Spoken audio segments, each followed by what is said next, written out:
وفاداران مسلک اعلیٰ حضرت، السلام علیکم ورحمۃ اللہ وبرکاتہ۔ نحمده ونصلي ونسلم على حبیبہ الکریم، اما بعد فاعوذ باللہ من الشیطان الرجیم، بسم اللہ الرحمن الرحیم۔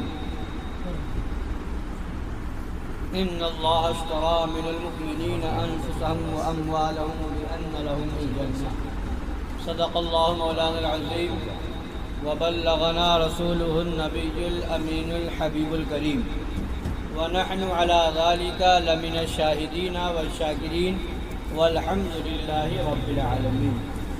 سنی من علی اللہ اکبر می زنم، دم زبو بکر و عمر عثمان و حیدر می زنم، قادری یمن علی یا غوث اعظم می زنم، دم ز شیخ احمد رضا خواہ قطب عالم می زنم، رضوی یمن علی یا اعلی حضرت می زنم، دم ز شیخ حشمت علی خواہ فرد عالم می زنم۔ آئیے ہم اور آپ مل کر اپنے آقا و مولا حضور احمد مجتبی جناب محمد رسول اللہ ارواحنا فدا صلی اللہ تعالی علیہ وعلی آلہ وسلم کی بارگاہ عرش پناہ میں درود پاک کا نذران محبت پیش کریں۔ اللہم صلی علی سیدنا و نبینا و شفیعنا و حبیبنا و مولانا محمد معدن الجود والکرم و آلہ الکرام و ابنہ الکریم و امتہ الکریمہ وبارک وسلم۔ سونا جنگل رات اندھیری چھائی بدلی کالی ہے، سونے والوں جاگتے رہیو چوروں کی رکھوالی، آنکھ سے کاجل صاف چرا لیں یا وہ چور بلا کے ہیں۔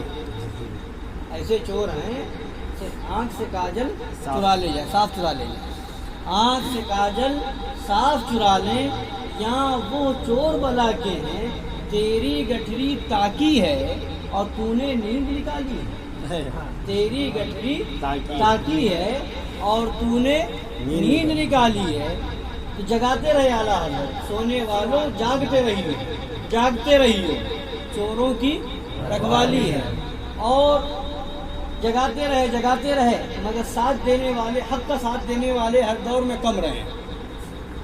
تو فرمایا ساتھی ساتھی کہے کہ پکاروں، ساتھی ہو تو جواب آئے، ساتھی ساتھی کہہ کے پکاروں، ساتھی ہو تو جواب آئے، پھر جھنجھلا کر سر دے پٹکوں، چل رے مولا والی ہے، سبحان اللہ، پھر جھنجھلا کر سر دے پٹکوں، چل رے مولا والی ہے۔ تو بھروسہ جو ہے مولا پر ہے، اپنے آقا پر ہے۔ اب جب وہ والی ہے، جب وہ مددگار ہے، جب وہ حمایت کرنے والے ہیں، جب وہ ہماری مدد فرمانے والے ہیں، تو پھر کسی اور کا ساتھ دینے کی کیا ضرورت ہے؟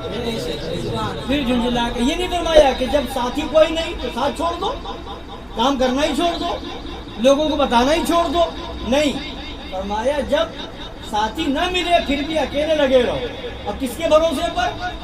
اس کے اس کے ادھر ادھر کے بھروسے پر نہیں، امام مولوی مفتی پیر قاضی کے بھروسے پر نہیں، بلکہ فرمایا پھیر دیجئے پنجے دیوے لڑی، پھیر دیجئے پنجے دیوے لڑی، مصطفیٰ کے بل پہ طاقت کی، مصطفیٰ کے بل پہ طاقت کی۔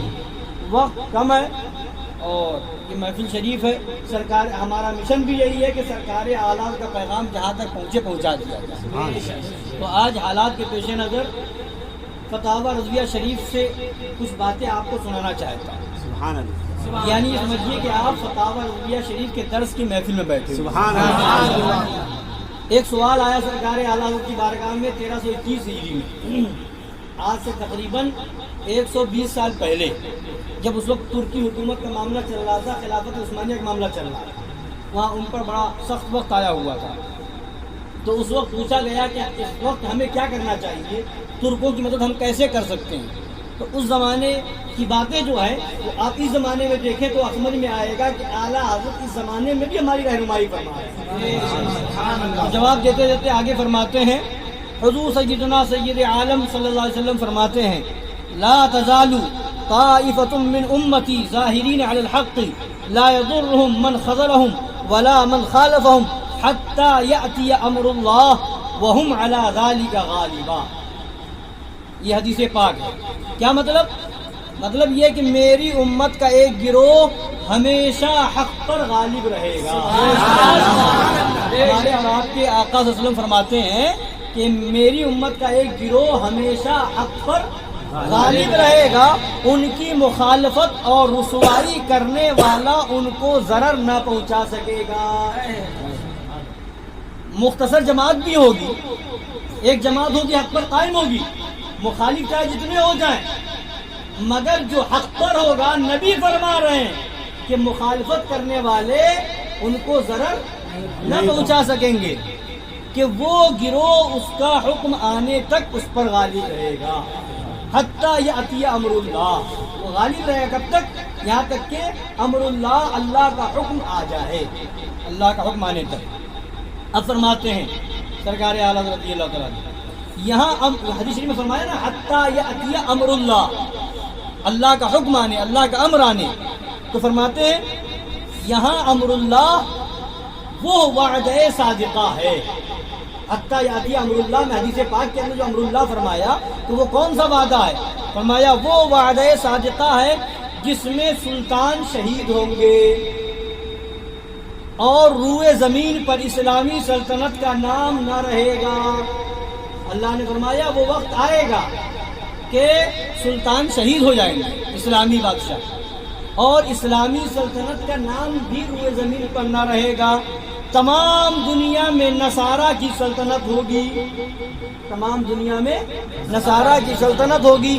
اگر معاذ اللہ وہ وقت آ گیا ہے جب تو کوئی چارہ کار نہیں, اگر وہ وقت آ چکا ہے اسے فرما رہے ہیں تو کوئی چارہ کار نہیں, شدنی ہو کر رہے گی, جو ہونا ہے وہ ہو کر رہے گا.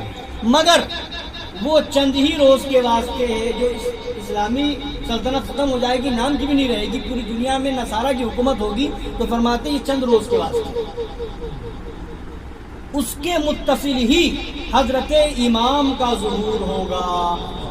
چند دن کے لیے نصارہ کی پوری دنیا میں حکومت ہوگی, پھر متصل ہی فوراً حضرت امام مہدی علیہ الصلوۃ والتسلیم رضی اللہ تعالیٰ عنہ کا ظہور ہوگا. پھر سیدنا روح اللہ عیسیٰ مسیح علیہ الصلوۃ والسلام نزول اجلال فرمائیں گے اور کفر تمام دنیا سے کافور ہوگا. کفر پوری دنیا سے ختم ہو جائے گا. تمام روئے زمین پر ملت ایک ملت اسلامی ہوگی, اور مذہب ایک مذہبی اہل سنت.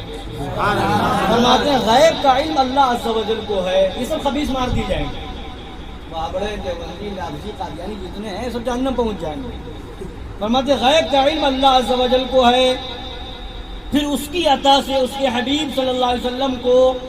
مگر فقیر جہاں تک نظر کرتا ہے, اعلیٰ فرما رہے ہیں فقیر جہاں تک نظر کرتا ہے ابھی انشاءاللہ وہ وقت نہیں آیا, ابھی وہ وقت نہیں آیا.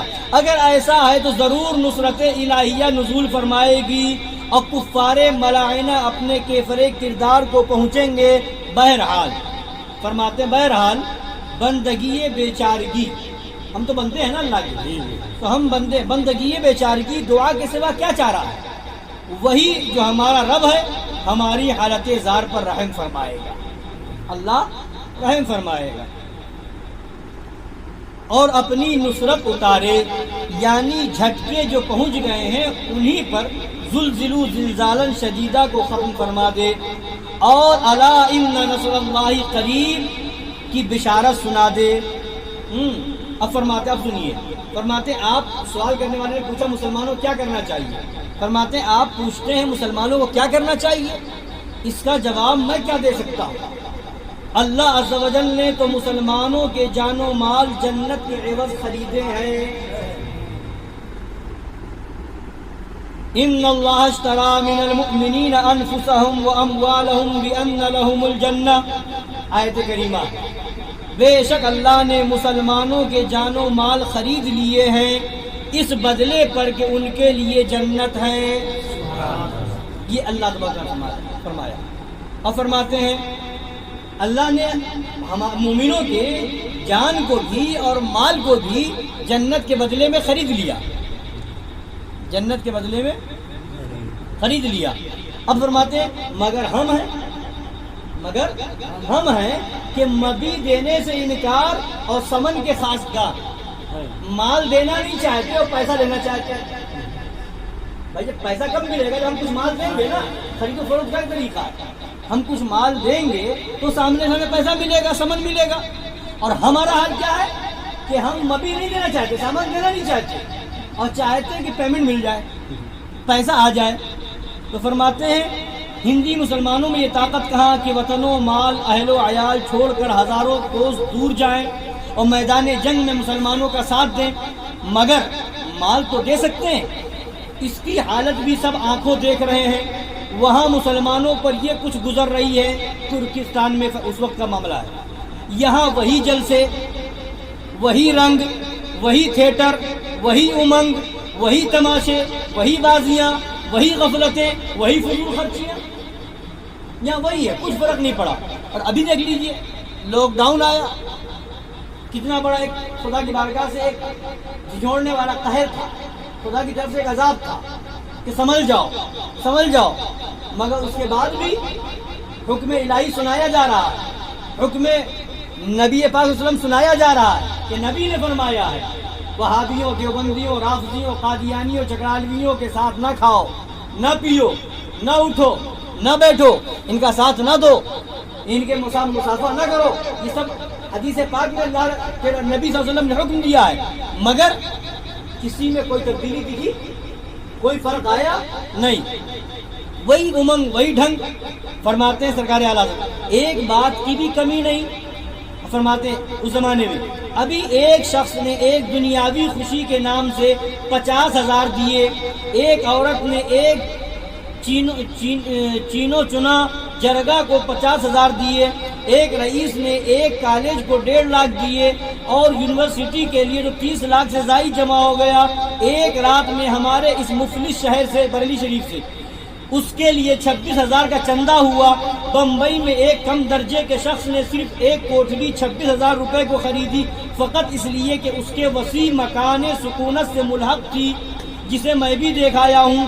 اور مظلوم اسلام کی مدد کے لیے جو کچھ جوش دکھائے جا رہے ہیں, یہ یونیورسٹی کا نام ہے تو پیسے نکل رہے ہیں, کالج کے نام پر پیسے نکل رہے ہیں, اور یہ بنائیں گے, وہ کریں گے, اس کے لیے پیسے نکل رہے ہیں. اپنے بچوں کو ڈاکٹر بنائیں گے, اس کے لیے پیسے نکل رہے ہیں. آفیسر بنائیں گے, پیسے نکل رہے ہیں. مگر دینی کام کے لیے جوش تو خوب دکھائیں گے, جلوس تو خوب نکالیں گے, احتجاج تو خوب کریں گے. مگر جب بات آ جائے میدان میں کام کرنے کی کہ کتابیں چھپنی ہیں اہل سنت کے عقائد کو بتانے کے لیے, وہابیہ کے گندے عقائد سے لوگوں کو آگاہ کرنے کے لیے, یا اس کے لیے محفل کا انعقاد ہوگا, تو لوگ اس کے لیے دائیں بائیں دیکھتے ہیں. تو فرماتے ہیں اسلام, مظلوم اسلام کی مدد کے لیے جو کچھ جوش دکھائے جا رہے ہیں آسمان سے بھی اونچے, جوش آسمان سے بھی اونچے. ابھی معاملہ ہوا اس خبیث وسیم رضوی نام کا, کتنا جوش دکھایا جا رہا ہے, مل جائے قتل کر دیں گے, اس کو پھانسی کی سزا دے دو, یہ کر دو, وہ کر دو. جوش کتنا, فرما رہے جوش ایسا ہے کہ آسمان سے بھی اونچے. اور جو اصلی کارروائی ہو رہی ہے زمین کی تہہ میں ہے, جو ہونا وہاں اس نے کھل کر کے گستاخی کی اور آیت کریمہ کو نکالنے کی بات کی, تو میدان میں اتر پڑے. اب بغل میں وہابی رہتا ہے, اس کے ساتھ کھا رہے ہیں, بغل میں دیوبندی رہتا ہے, اس کو شادی میں بلا بھی رہے. درود پاک پڑھ لیجیے. سیدنا و نبینا وآلہ الکرام وابنہ الکریم و امتہ الکریمۃ وبارک وسلم. تو فرمایا کہ جو جوش دکھائے جا رہے ہیں وہ آسمان سے بھی اونچے, اور جو اصلی کارروائی ہو رہی زمین کی تہہ میں, زمین کی تہہ میں. کہ جو یہاں جوش اتنا, اس نے کھل کر کے بات کی. رافضیوں کا, شیعوں کا تو عقیدہ ہی یہی ہے معاذ اللہ, کا قرآن ناطق ہے معاذ اللہ. کچھ رافضیوں کا عقیدہ یہ ہے کہ اس میں احتمال ہے کہ کمی بیشی ہو گئی ہوگی. کچھ رافضیوں نے الزام لگایا حضرت ابوبکر صدیق فاروق اعظم سرکار عثمان غنی پر کہ انہوں نے کبھی کشی نہیں کی قرآن شریف میں معاذ اللہ رب العالمین. تو ان رافضیوں کا شیعوں کا تو عقیدہ دھرم یہی ہے، ان کا سب سے بڑا کفر یہی ہے، ان کے عقیدے کی بنیاد ہی اسی پر ہے. تو جو ان کے عقیدے میں وہی وسیم رضوی نے کھل کر کے بیان کر دیا، اسی کا اس نے مطالبہ کر دیا، تو وہ تو سارے رافضیوں کا ہے. تو ایک وسیم رضوی کے لیے احتجاج کرو، جلوس نکالو، اور دوسرے رافضی کے بیٹھ کے کھاؤ. یہ کون سا جوش اسلام ہے؟ بائیکاٹ ہو رافضیوں کا، بائیکاٹ ہو دیوبندیوں کا. ایک صرف پیپر میں چھپنے کے لیے نہیں، جلوس نکالنے کے لیے نہیں، ایک دن کے لیے نہیں، پوری زندگی کے لیے بائیکاٹ کرو. نہ ہم اپنی شادی میں بلائیں گے، نہ خطنے کی محفل میں بلائیں گے، نہ گھر کی محفل میں بلائیں گے، نہ مصافحہ کریں گے، نہ معانقہ کریں گے. تب سمجھ میں آئے گا تمہارا جوش اسلامی سچا جوش اسلامی ہے. نعرہ تکبیر، نعرہ رسالت، جشن عید میلاد النبی، عشق محبت، عشق محبت. سنیت کا کام کریں گے، سنیت کا کام کریں گے.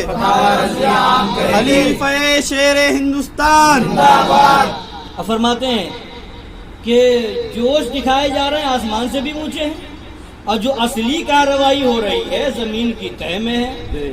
پھر کس بات کی امید کی جائے؟ پھر کیا کی امید؟ اور فرماتے ہیں بڑی ہمدردی یہ نکالی، بڑی ہمدردی یہ نکالی ہے کہ یورپ کے مال کا بائیکاٹ ہو.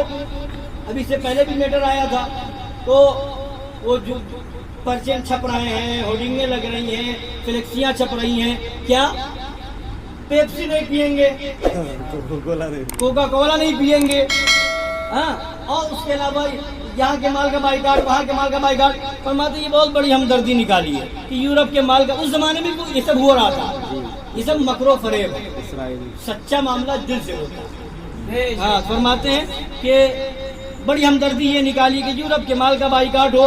فرماتے ہیں اعلیٰ سرکار کہ میں اسے پسند نہیں کرتا، میں اسے پسند نہیں، ہرگز مسلمانوں کے حق میں کچھ نافع نہیں پاتا. مسلمانوں کے حق میں نفع بخش نہیں ہے. اول تو یہ بھی کہنے کے الفاظ ہیں، یہ بھی صرف کہنے کے لیے، بورڈ بنانے کے لیے، نیتا گیری کرنے کے لیے، پیپر میں چھپوانے کے لیے، صرف اس لیے. فرماتے اول تو صرف یہ کہنے کے الفاظ ہیں، نہ اس پر اتفاق کریں گے، نہ ہرگز اس کو نبھائیں گے. اس عہد کے پہلے توڑنے والے جنٹل مین حضرات ہی ہوں گے. پہلے وہی توڑیں گے، جہاں گئے تو کولڈ ڈرنک مل گئے جو کبھی وہ نہیں دکھائیں گے. تو فرماتے ہیں جن کی گزر بغیر یورپین اشیاء کے ہے ہی نہیں، تو سارا یورپ ہے، وہ تو سارا یورپ بنا ہوا ہے. پہلے صرف اٹلی کا بائیکاٹ ہوا تھا، اس پر کتنوں نے عمل کیا اور کتنے دن نبھا. پھر اس سے یورپ کو ضرر بھی کتنا، اور ہو بھی تو کیا فائدہ کہ وہ 100 ترکیبوں سے اس سے 2 گنا ضرر پہنچا سکتے ہیں. وہ تو یورپ والے 100 ترکیبوں سے اس سے 2 گنا، اسرائیل والے 100 ترکیبوں سے اس سے 2 گنا ضرر پہنچا سکتے ہیں. لہٰذا ضرر رسانی کا ارادہ صرف وہی مثل ہے کہ کمزور اور پٹنے کی نشانی. خود کمزور ہے، کوئی پروڈکٹ بنا نہیں پا رہے ہیں، اور پھر اس کے بعد بائیکاٹ کریں گے تو پھر جاؤ گے کہاں؟ بہتر ہے کہ مسلمان اپنی سلامت روی پر قائم رہیں، اسلام کے مذہب کو مضبوطی سے قائم رکھیں، کسی شریر قوم کی چال نہ سیکھیں، اپنے اوپر مفت کی بدگمانی کا موقع نہ دیں. گورنمنٹ کو بھی بدگمان کرو، نئے نیتا نکل گئے، کر کچھ نہیں پائیں گے، کوئی بل واپس نہیں کروا پائیں گے، مگر بھاشن دے کر کے مسلمانوں کے جذبات سے کھیلیں گے اور گورنمنٹ کی نظر میں مسلمانوں کو برا ٹھہرائیں گے. ایسا بھاشن دیں گے کہ مسلمان جوش میں آئے، نعرہ بازی کرے، احتجاج کرے، گورنمنٹ کو بدگمانی ہو کہ یہ لوگ ملک کے دشمن ہیں، یہ لوگ ملک کے غدار ہیں. اور پھر گورنمنٹ جب بدگمان ہوگی تو ایک ایک کو 1000 طریقے سے 1000 ترکیبوں سے مسلمانوں کو نشانہ بنا کے مارے گی. تو یہ جذباتی بھاشن دینے والے نیتا اور معاذ اللہ سنیت، وہابیت، دیوبندیت، ان سب کا فرق مٹانے والے نیتا یہ کیا کر رہے ہیں؟ مسلمانوں کے جذبات سے کھیل رہے ہیں اور گورنمنٹ کو اور مسلمانوں کو دشمن بنا رہے ہیں. یہ آپ کے شہر کا نیتا ہو یا کہیں کا نیتا ہو، یہی کام ان لوگوں کا. فرماتے ہیں اپنے اوپر مفت کی بدگمانی کا موقع نہ دیں. ہاں، اپنی حالت سنبھالنا چاہتے ہیں تو ان لڑائیوں ہی پر کیا موقوف تھا، ویسے ہی ہونا چاہیے تھا. اب فرماتے ہیں 4 چیزیں اعلیٰ حضرت بیان فرمائی کہ وہ 4 چیزیں اگر مسلمان اختیار کر لے تو پھر کوئی طاقت نہیں جو مسلمانوں کو ترقی سے روک دے. اب 4 چیزیں سنیے. فرماتے اولاً باستثناء ان معدود باتوں کے جن میں حکومت کی دست اندازی ہو. کچھ چیزیں ایسی ہیں جس میں حکومت دخل دیتی ہے، ان چیزوں کو چھوڑ کر کے جو ایسے معاملات ہیں جو آپ خود سے حل کر سکتے ہیں. فرماتے ہیں اپنے تمام معاملات اپنے ہاتھ میں لیتے مسلمان، اپنے سب مقامات مقدمات اپنے آپ فیصل کرتے. یہ کروڑوں روپے جو اسٹامپ وکالت میں گھسے جاتے ہیں، گھر کے گھر تباہ ہو گئے اور ہوئے جاتے ہیں، محفوظ رہتے. جہاں کچھ معاملہ آپس میں ہوا فوراً پہنچ گئے کہاں؟ کچہری.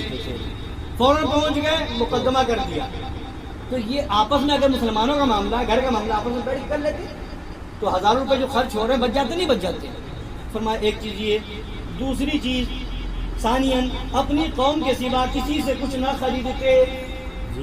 اپنی قوم کے سوا مسلمان سنی آدمی کے علاوہ کسی اور سے کچھ نہ خریدتے کہ گھر کا نفع گھر میں ہی رہتا. اپنی حرفت و تجارت کو ترقی دیتے کہ کسی چیز میں کسی دوسری قوم کے محتاج نہ رہتے. یہ نہ ہوتا کہ یورپ و امریکہ والے چھٹانگ بھر تانبا کچھ صناعی کی کھڑن کر کے گھڑی وغیرہ نام رکھ کر کے آپ کو دے جائیں اور اس کے بدلے پاؤ بھر چاندی آپ سے لے جائیں. یہ دیکھیے اعلیٰ سرکار کی نظر 2 چیز ہو گئی. تیسری چیز بمبئی، کلکتہ، رنگون، مدراس، حیدرآباد وغیرہ کے تونگر مسلمان، مالدار مسلمان اپنے بھائی مسلمانوں کے لیے بینک کھولتے. سود شرع نے قطعی حرام فرمایا ہے، مگر اور 100 طریقے نفع لینے کے حلال فرمائے ہیں جن کا بیان کتب فقہ میں مفصل ہے. اور اس کا ایک نہایت آسان طریقہ کتاب کفل الفقیہ الفاہم میں چھپ چکا ہے. یہ بھی اعلیٰ کی کتاب ہے. فرمایا کہ اگر مسلمان جو مالدار ہیں ادھر ادھر پیسے اٹھاتے ہیں خرچ کرتے ہیں، اگر بینک کھول لیتے تو مسلمانوں کو فائدہ ہوتا. اور سود کے علاوہ 100 طریقے ہیں. سود میں کیا مطلب ہوتا ہے؟ 1000 روپے دے رہے ہیں، 1100 لے رہے ہیں، 1200 لے رہے ہیں تو نفع کمانا نا سود دے کر کے. تو فرمایا کہ سود کے علاوہ بھی شریعت نے 100 طریقے کم سے کم مطلب کئی طریقے بتائے. 100 طریقہ کا مطلب یہ کئی طریقے ہیں جو شریعت نے بتائے ہیں کہ آپ اس طریقے سے نفع کما سکتے ہیں اور شریعت میں جائز بھی ہے. سود تو حرام ہے. مثلا ایک اعلیٰ سرکار اعلیٰ نے کفل الفقیہ الفاہم کا حوالہ دیا، اسی میں سرکار اعلیٰ فرماتے ایک طریقہ بتا دوں گا آپ کے سامنے سود کے بچنے کے لیے. فرمایا کہ کسی کو ضرورت ہے 50,000 کی، 50,000 کی ضرورت ہے تو 50,000 آپ نے دے دیا. دینے والا اس سے جو نفع لیتا ہے سود جوڑتے ہیں تو سود نہ لے. اب اس کا طریقہ شریعت نے بتایا کیا کرے. اب اس سے کوئی چیز مثلا 50,000 روپے میں ہر مہینے کا 1000 روپے وہ نفع لینا چاہتا ہے، ہر مہینے کا 50,000 روپے نفع کمانا چاہتا ہے.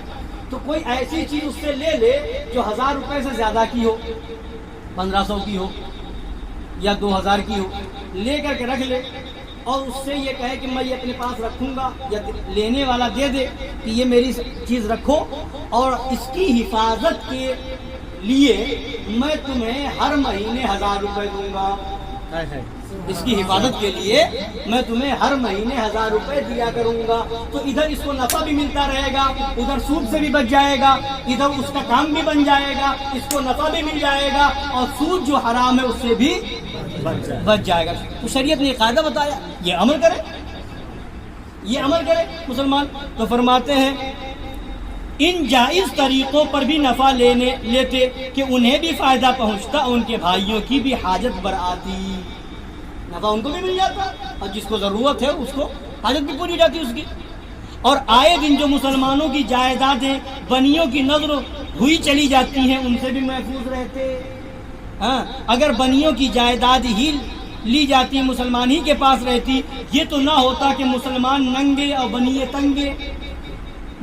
اب فرماتے ہیں چوتھی بات. 4 چیزیں میں 3 باتیں ہو گئی.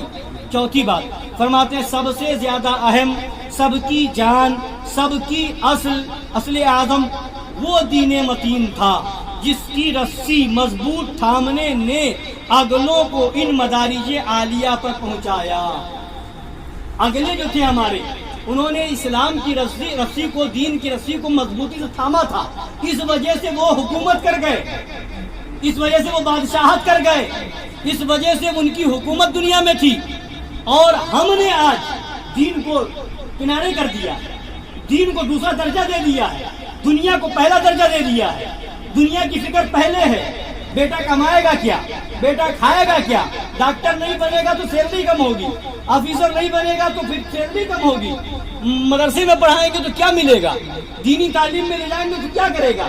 تو یہ دین کو ہم نے پیچھے کر دیا اور دنیا کو آگے کر دیا، اور وہ جو حکومت کر گئے تو وہ دین کو پہلے تھامے ہوئے تھے. تو فرماتے ہیں اگلوں کو ان مدارج عالیہ پر پہنچایا کس بات نے، دین نے. 4 دانگے عالم میں ان کی ہیبت کا سکہ بٹھایا، نانے شبینہ کے محتاجوں کو بلند تاجوں کا مالک بنایا، اور اسی کے چھوڑنے نے، دین کو چھوڑ دینے نے پچھلوں کو یوں چاہے ذلت میں گرایا. آج کے دور میں جو ہو رہا ہے، مسلمان ذلیل ہو رہا ہے، یہ دین سے دوری کی بنیاد پر. اب تاریخ دیکھیں، کسی بھی بادشاہ کی تاریخ اٹھا کے دیکھیں، کوئی سرکار خواجہ قطب الدین کی بختیار کاکی کی بارگاہ کا بھکاری ہے، تو کوئی جو ہے محبوب الہی کی بارگاہ میں حاضری دینے والا ہے، تو کوئی جو ہے سرکار غریب نواز کی بارگاہ میں جھولی پھیلائے ہوئے ہیں. بادشاہوں کی تاریخ آپ دیکھیں تو کسی نہ کسی ولی سے جڑا ہوا نظر آتا ہے، تب وہ اس بلندی پر تھے. غریب نواز کی چوکھٹ سے جڑ جاؤ، آج بھی حکومت تمہیں مل جائے گی، مگر اپنی حالت تو بدلو. تو فرماتے ہیں فَإِنَّا لِلَّهِ وَإِنَّا إِلَيْهِ رَاجِعُونَ وَلَا حَوْلَ وَلَا قُوَّةَ إِلَّا بِاللَّهِ الْعَلِيِّ الْعَظِيمِ. دین متین علم دین کے دامن سے وابستہ ہے.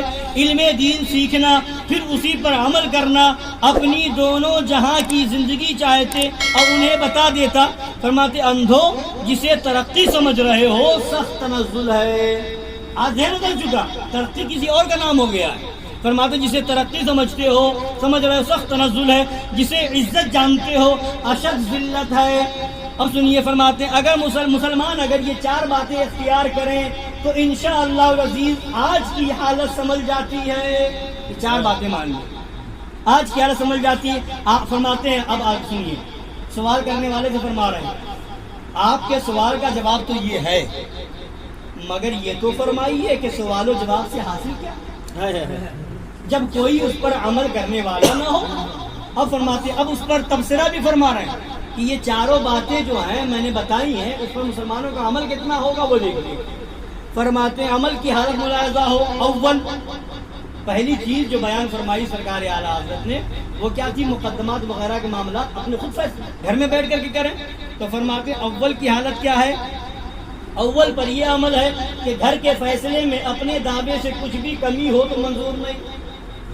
اگر 2 بھائیوں میں اختلاف ہو گیا، بڑے ابو آئے یا گھر محلے کے یا پڑوس کے کوئی بڑے آدمی آئے فیصلہ کرنے کے لیے کہ چلو اتنا تم لے لو اتنا تم لے لو اور معاملہ رفع دفع کر دو، خوشی خوشی رہو، تو نہیں، جتنا ہمارا ہے، جتنا یہ ہے، جتنا دعویٰ ہے اس سے تھوڑا سا کم پہ منظور نہیں ہوں گے.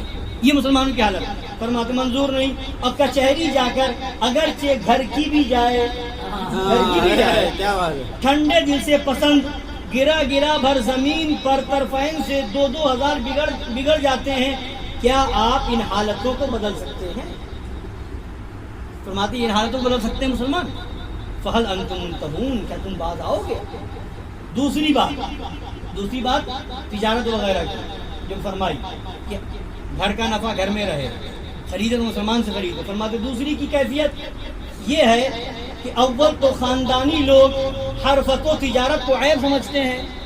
جو زمیندار لوگ رہ چکے ہیں کسی زمانے میں، اب نہیں ہے، یا تقسیم ہو گیا خاندان میں، اب وہ لوگ تجارت کرنے کو عیب سمجھتے ہیں. ارے ہم جائیں گے تجارت کرنے کے لیے، ہم تو نواب کے خاندان کے ہیں، ہم جائیں گے یہ کام کرنے کے لیے، ہم ملازمت کریں گے، ہمارے آبا و اجداد تو دیکھو نواب تھے. تو فرماتے ہیں یہ ایسے لوگ جو عیب سمجھتے ہیں، اور ذلت کی نوکریاں کرنے، ٹھوکریں کھانے، حرام کام کرنے، حرام مال کھانے کو فخر و عزت، تجارت کرنے کو ذلت سمجھتے ہیں اور اس کو عزت سمجھتے ہیں. اور جو تجارت کرے بھی تو خریدار کو اتنا حس نہیں، اتنا احساس نہیں، خریدنے والے مسلمان کو احساس نہیں کہ اپنی قوم سے خریدیں، اگرچہ پیسہ زائد صحیح کہ نفع ہے تو اپنے بھائی کا ہے. اہل یورپ کو دیکھا ہے کہ دیسی مال اگرچہ ولایتی کی مثل اور اس سے ارزاں بھی ہو مگر ہرگز نہ لیں گے اور ولایتی گراں خرید لیں گے. ادھر بیچنے والوں کی یہ حالت کہ ہندو آنا روپے نفع لے، 1 آنا نفع لے، مسلمان صاحب 54 سے کم پر راضی نہیں. اس زمانے کے بتا رہے ہیں. اور پھر لطف یہ کہ مال بھی اس سے ہلکا بلکہ خراب. مسلمانوں کے بتا ہے تجارت میں. اب اعلیٰ سرکار نے اصول بتائے ہیں. ہندو تجارت کے اصول جانتا ہے کہ جتنا تھوڑا نفع رکھے اتنا ہی زیادہ ملتا ہے. اور مسلمان صاحب چاہتے ہیں کہ سارا نفع ایک ہی خریدار سے وصول کر لیں. ناچار خریدنے والے مجبور ہو کر ہندو سے خریدتے ہیں, غیر مسلم سے خریدتے ہیں. کیا تم یہ عادتیں چھوڑ سکتے ہو؟ نہ بیچنے خریدنے والوں کو بھی ارے وہ مسلمان ہے وہ مہنگا دے گا اس کے وہاں چلو وہ سستا دے دیتا ہے. اور بیچنے والا بھی یہی کرتا ہے کہ جتنا نفع ہے ایک ہی سے لے لو. تو جتنا کم آپ نفع کمائیں گے لوگ زیادہ آپ کے پاس آئیں گے. یہ اعلیٰ نے اصول بتایا. اور کتنے عمل کر رہے ہیں؟ فرماتے فعل انتم منتہون, کیا تم باز آؤ گے؟ اس کو چھوڑ سکتے ہو؟ تیسری بات جو بینک وغیرہ کی بتائی تھی سرکار اعلیٰ نے, سوم کی حالت یہ ہے کہ اکثر عمرا پیسے والے مالدار لوگ اپنے ناجائز عیش سے کام ہے, ناجائز عیش و آرام میں پڑے ہیں. ناچ رنگ وغیرہ بے حیائی یا بےہودگی کے کاموں میں ہزاروں لاکھوں اڑا دیں. وہ ناموری ہے, ریاست ہے. پیسہ آیا تو ناچ بھی کرا رہے ہیں, ڈرامے بھی کرا رہے ہیں, مشاعرے کرا رہے ہیں, یہ کرا رہے ہیں, وہ کرا رہے ہیں, شادی کرائیں گے, اتنا لمبا خرچہ کریں گے تاکہ ناموری ہو, شہرت ہو.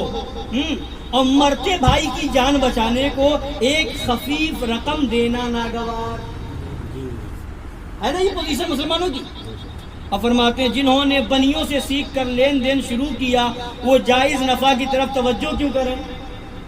یہ جو بنیے دیتے ہیں سود کے پیسے وغیرہ تو کچھ مسلمانوں سیکھ بھی لیا تو یہ بھی نہیں معلوم کرنے جاتے کوئی جائز طریقہ بھی ہے کمانے کا اس میں. نہیں, وہی نفع حاصل کرنے کے لیے سود لین دین کرتے ہیں, توجہ نہیں کرتے. فرماتے دین سے کیا کام, اللہ اور رسول کے احکام سے کیا غرض. اب سنیے, ختنہ نے انہیں مسلمان کیا اور گائے کے گوشت میں مسلمانی قائم رکھی. ختنہ کر لیا مسلمان ہو گئے, گائے کا گوشت کھا رہے مسلمان ہیں. معاذ اللہ رب العالمین. اس سے زائد کیا ضرورت ہے؟ نہ انہیں مرنا ہے, نہ اللہ واحد قہار کے حضور جانا ہے, نہ اعمال کا حساب دینا ہے. انا للہ و انا الیہ راجعون. یہ حالت ہے, آخرت کی فکر ہی نہیں. پھر سود بھی لیں تو بنیا اگر 12 آنے مانگے یہ 1.5 2 سے کم پر راضی نہیں ہوں گے. ناچار حاجت مند بندیوں کے ہتھے چڑھتے ہیں اور جائیدادیں ان کی نظر کر بیٹھتے ہیں. یہ ہو گئی. اور چوتھی بات بتائی تھی کون سی, سب سے بڑھ کر, سب سے اعظم, سب سے اصل, سب کی بنیاد, وہ کیا تھی؟ دین اسلام پر سنیت کو مضبوطی سے تھامنا. تو فرماتے ہیں چہارم کا حال ناگفتہ بھی ہے کہ انٹر پاس کو رزاق مطلق سمجھا, بی اے کر لیا, ایم اے کر لیا تو سمجھا بس یہ رزق مل گیا, رزاق یہی ہے. معاذ اللہ رب العالمین. اور ارے عالم بنائیں گے, حافظ بنائیں گے, دین کے لائن میں رکھیں گے, ارے کیا کمائے گا؟ مطلب معاذ اللہ دنیاوی ڈگری کو خدا سمجھ لیا. معاذ اللہ. وہاں نوکری میں عمر کی شرط, پاس کی شرط, پھر پڑھائی وہ مفید کہ عمر بھر کام نہ ہے. انٹر کر لو, بی اے کر لو, پی اے کر لو, کچھ بھی کر لو, تو بتاؤ کیا یہ دین کے کام آنے کوئی چیز ہے؟ عمر بھر ایسی گما دی. فرماتے ہیں کہ عمر بھر کام نہ آئے, مفید کہ عمر بھر کام نہ آئے, نہ اس کی نوکری میں اس کی حاجت پڑے.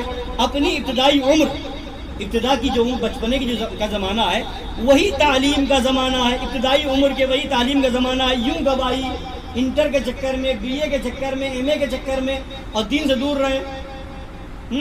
اب فرماتے ہیں اب پاس ہونے میں جھگڑا ہے. اس زمانے میں میٹر تھا, اب پاس ہونے میں جھگڑا ہے. 3 بار فیل ہوتے ہیں اور پھر لپٹے چلے جاتے ہیں, اور قسمت کی خوبی کے مسلمان ہی اکثر فیل کیے جاتے ہیں.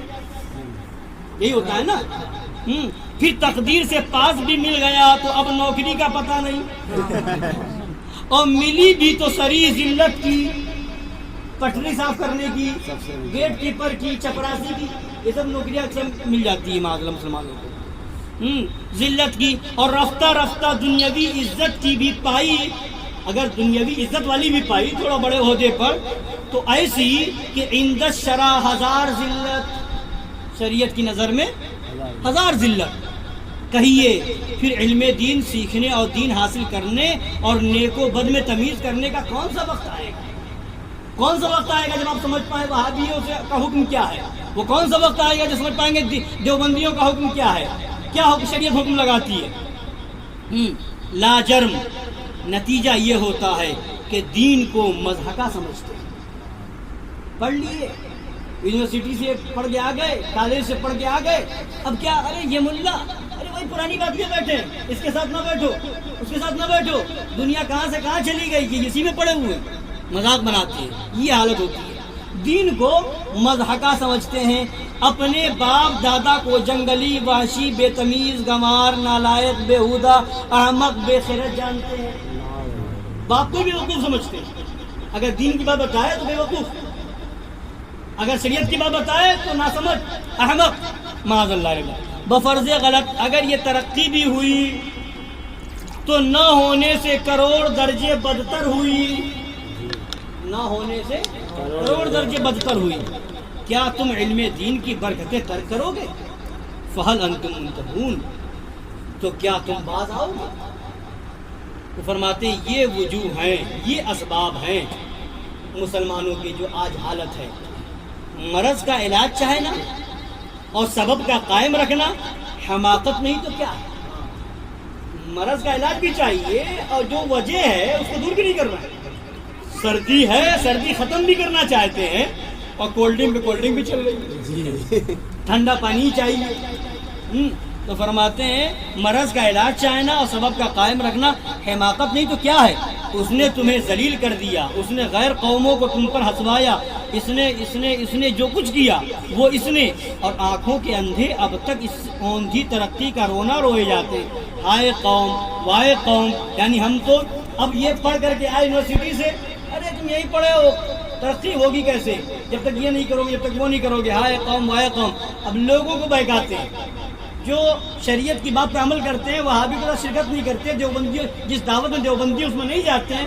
ارے تم کہاں پڑے ہوئے ہو, ایسے رہو گے کہاں کر پاؤ گے, یہ کر پاؤ گے, وہ کر پاؤ گے. اب وہ کیا, ہائے قوم, وائے قوم, یعنی اس کا مقصد کیا ہوتا ہے؟ یعنی ہم تو اسلام کی رسی گردن سے نکال کر آزاد ہو گئے, تم کیوں قلی بنے ہو, تم کیوں قلی بنے ہو, اسلامی کو پکڑے ہوئے, تم بھی نکل آؤ معاذ اللہ. یہ حالت ہوتی ہے. حالانکہ حقیقتاً یہ آزادی ہی سخت ذلت کی قید ہے, جس کی زندہ مثال یہ ترکوں کا تازہ واقعہ ہے. ولا حول ولا قوت الا باللہ العلی العظیم. فرماتے اہل الرائے ان وجوہ پر نظر فرمائیں. اگر میرا خیال صحیح ہو تو ہر شہر و قصبہ میں جلسے کریں, ہم مسلمانوں کو ان 4 باتوں پر قائم کر دیں. پھر آپ کی حالت خوبی کی طرف نہ بدلے تو شکایت کیجیے. 4 باتیں اختیار کر لیں, پھر اگر ترقی نہ ہو تو بتائیے. یہ خیال نہ کیجئے کہ ایک ہمارے کیے کیا ہوتا ہے. ہر ایک نے یوں ہی سمجھا تو کوئی کچھ نہ کرے گا. ہر کوئی یہی سمجھے میرے کرنے سے کیا ہوگا, میں ایک بچ جاؤں گا وہاں بھی اسے کیا ہو جائے گا, سب کو کھا رہے ہیں معاذ اللہ رب العالمین. تو فرماتے ہیں اگر ہر ایک نے یوں ہی سمجھا تو کوئی کچھ نہ کرے گا, بلکہ ہر شخص یہی تصور کرے کہ مجھے کو کرنا ہے. ہر شخص یہ وعدہ, یہ عہد کر لے کہ مجھے ہر حال میں وہابی سے بچنا ہے, ہر حال میں دیوبندی سے بچنا ہے, ہر حال میں ایسی دعوت سے بچنا جس میں دیوبندی ہو, وہابی ہو.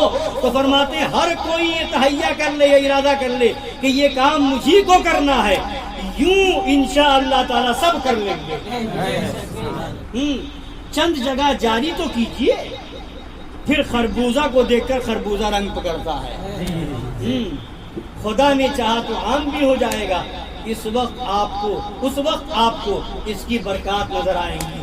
وہی آیہ کریمہ کی ابتدائے سخن میں تلاوت ہوئی, ان اللہ لا یغیر ما بقوم حتی یغیروا ما بانفسہم. جس طرح برے رویے کی طرف اپنی حالت بدلنے پر تعزیانے ہیں, یوں ہی نیک روش کی طرف تبدیلی پر بشارت ہے کہ اپنے کرتب چھوڑو گے تو ہم تمہاری اس ردی حالت کو بدل دیں گے, ذلت کے بدلے عزت دیں گے. اے رب ہماری آنکھیں کھول اور اپنے پسندیدہ راستے پر چلا, صدقہ رسولوں کے سورج, مدینہ کے چاند کا, صلی اللہ تعالی علیہ وآلہ وسلم. تو ان 4 باتیں بتائی اعلیٰ حضرت سرکار نے. مسلمان ترقی اگر کرنا چاہے 4 باتیں اختیار کریں, اور ان میں سب سے پہلی چیز, سب سے بنیادی چیز اور سب کی اصل اعظم جس کو بتایا وہ کیا ہے؟ شریعت کا دامن مضبوطی سے تھامنا. سچے طریقے سے شریعت جس چیز سے روکے اسے رکے, جس سے منع فرمائے اسے باز رہے, اور جس کی اجازت دے وہ کرے. تو سب سے بڑھ کر کے دین میں ایمان و عقیدہ, اور ایمان و عقیدے کو بچانا ہے تو نبی نے فرمایا ایاکم و ایاہم لا یضلونکم ولا یفتنونکم، اپنے آپ کو بد مذہبوں سے دور کر لو اور بد مذہبوں کو اپنے سے دور کر دو، کہیں وہ تمہیں گمراہ نہ کر دے، کہیں وہ تمہیں فتنے میں نہ ڈال دے۔ تو سب سے پہلی بنیاد جو ایمان و عقیدہ ہے، اگر یہ بچ گیا، اگر ایمان بچا، عمل میں خرابی بھی اگر ہوئی، عمل میں کمی بھی اگر ہوئی، ایمان اگر پختہ ہے، اگر وہابیوں سے، دیوبندیوں سے، رافضیوں سے یہ ایک دن کے لیے وسیم رضوی کے خلاف نہیں، صرف جلوس نکالنے کے لیے نہیں کہ کھل کر کے کہے وہ بغاوت پہ آ جائے، جن خبیثوں نے نبی کو اپنی طرح لکھا، جن خبیثوں نے نبی کے علم کو جانوروں بچوں پاگلوں کی طرح لکھا، جن خبیثوں نے انبیاء کرام سے پڑھنے کی بات کی کہ امتی عمل میں نبی سے پڑھ سکتا ہے معاذ اللہ، جن وہابیوں دیوبندیوں نے نبی کو مر کر مٹی میں ملنے والا لکھا، جن وہابیوں دیوبندیوں نے شیطان کے علم کو نبی کے علم سے زیادہ لکھا معاذ اللہ، کیا ان خبیثوں کا بائیکاٹ نہیں ہوگا؟ کیا ان سے دوری نہیں اختیار کی جائے گی؟ ایک کوئی اگر بکواس کرے کھل کر کے پوری دنیا میں احتجاج کیا جائے۔ آج جو دیکھیں یہ ایسے ہی گندے عقیدے والے نیٹ پہ موجود ہے، تاریخ ذلیل ہو یا تاریخ مسعود ہو یا اس طرح کے اور مولوی ہیں، یہ خباثتیں نہیں کرتے، یہ ان کا گندا عقیدہ نہیں ہے، مگر مسلمانوں کا حال یہ سنی کہلاتے ہیں، مگر ان خبیثوں کی تقریریں سنتے ہیں، ان کے بیان سنتے ہیں، کیا ان سے نفرت نہیں کریں گے؟ اس خبیث تاریخ ذلیل پاکستانی جو تاریخ جمیل کہتا اپنے آپ کو، اس مردود نے حضرت یوسف علیہ السلام کی کتنی سخت توہین کی ہے، معاذ اللہ معاذ اللہ، حضرت یوسف علیہ السلام کی توہین کی اور کہا کہ معاذ اللہ ان کو سزا دی گئی، گدھے پہ سوار کرایا گیا، معاذ اللہ معاذ اللہ، اس خبیث نے حضرت یوسف کی توہین کی، لوگ پھر بھی کچھ نہیں، تقریر سن رہے ہیں۔ اسی طریقے سے اور بھی مردود اس قسم کے ہیں، ان کا گندا عقیدہ ہے، مگر لوگ کہتے بڑی اچھی باتیں بتاتا ہے۔ جب تک ایسے لوگوں کی، جب اعلیٰ حضرت نے فرما دیا کہ حفظ الایمان، تقویت الایمان، بہشتی زیور کا پڑھنا زنا سے بدتر ہے، تو ان خبیث وہابی دیوبندی مولویوں کا بیان سننا بھی زنا سے بدتر ہے، شراب پینے سے بدتر ہے۔ اللہ تعالیٰ مسلمانوں کی حفاظت فرمائے، ایمان و عقیدے پر ہمیں سچے طریقے سے قائم رکھے، اسی پر خاتمہ بالخیر نصیب فرمائے، تمام مذہب و بددینوں سے دور رہنے کی توفیق عطا فرمائے، آمین وما علینا الا البلاغ المبین۔ السلام علیکم۔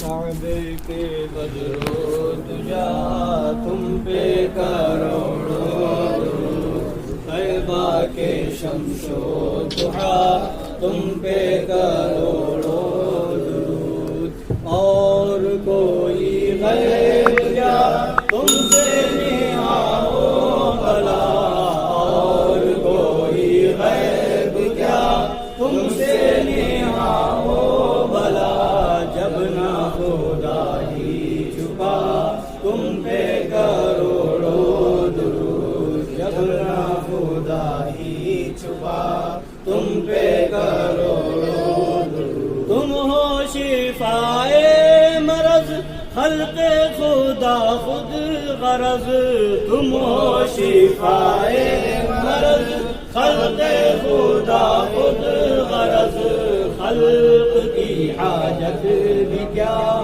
تم پہ کروڑوں درود، خلق کی حاجت بھی کیا تم پہ کروڑوں درود، ایک طرف اعداء دی، ایک طرف ہے حاسدی، ایک طرف اعداء دی، ایک طرف ہے حاسدی، بندہ ہے تنہا شاہ تم پہ کروڑوں درود، بندہ ہے تنہا شاہ تم پہ کروڑوں درود، کر دو عدو کو تباہ حاسدوں کو روبرا، کر دو عدو کو تباہ حاسدوں کو روبرا، اہل ولا کا بھلا تم پہ کروڑوں درود، اہل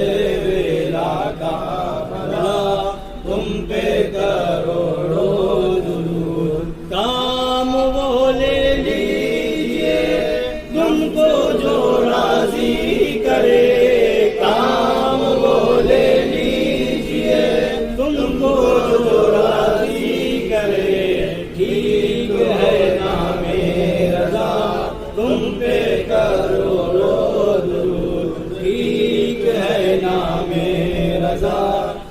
پہ کروڑوں درود صدقہ شیر رضا بہر مشاہد رضا صدقہ شیر رضا بہر ادریس رضا کر دو ہم سب کا بھلا تم پہ کروڑوں درود کر دو ہم سب کا بھلا تم پہ کروڑوں درود یا نبی سلام علیکہ یا رسول سلام علیکہ یا حبیب سلام علیکہ صلوات اللہ علیکہ الصلاۃ والسلام علیکہ یا رسول اللہ الصلاۃ والسلام علیکہ یا حبیب اللہ الصلاۃ والسلام علیکہ یا خیر خلق اللہ الصلاۃ والسلام علیکہ یا قاسم رسول اللہ وعلی آلہ واصحابہ دافع البلاء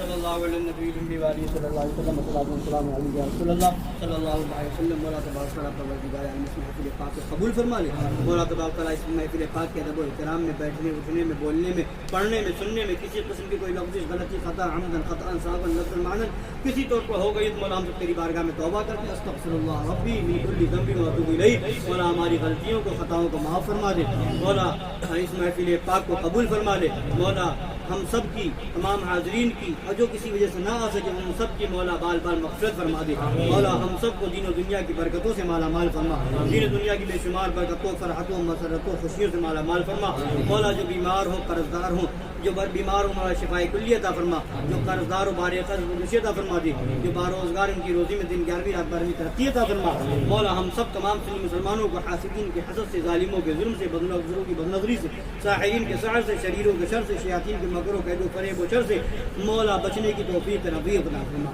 ان سب سے ہم سب کی حفاظت فرما تمام وہابیوں دیوبندیوں رافضیوں قادیانیوں چکرالیوں صلح کلیوں کے مکر و قید و فریب و شر سے بچا ان کے فتنوں سے بچا ان سے دور رہنے کی توفیق عطا فرما انہیں اپنے سے دور رکھنے کی توفیق عطا فرما استقامت علی الحق عطا فرما تسلط الدین عطا فرما حضور پیر و مرشد حضور شیر ہندوستان حضور معصوم ملت حضور ناصر ملت کو صحت و تندرستی عطا فرما ان حضرات کے سائے کرم ہم غرباء سنت کے ضرور پتہ دیر قائم دائم رہے مولا کرم فرما رحم فرما فضل فرما مولا ہم میں جو جن کے والدین بحیات ہیں ان کی والدین کو مولا عمر طویل عطا فرما ایمان و سنت مسلک اعلیٰ حضرت کے ساتھ اور عمر طویل عطا فرما جو دنیا سے چلے گئے جن کے والدین ان کی بال بال مغفرت فرما مولا تبارک تعالیٰ پروردگار عالم اپنی رحیم کریم صدقہ عطا فرما کرم فرما رحم فرما فضل فرما وصلی اللہ تعالی علی خیر خلقی وعلی آلہ واصحابہ اجمعین جب دم واپسی ہو یا اللہ ہم سب کے لب پہ ہو لا الہ الا اللہ سیدنا محمد رسول اللہ صلی اللہ علیہ وسلم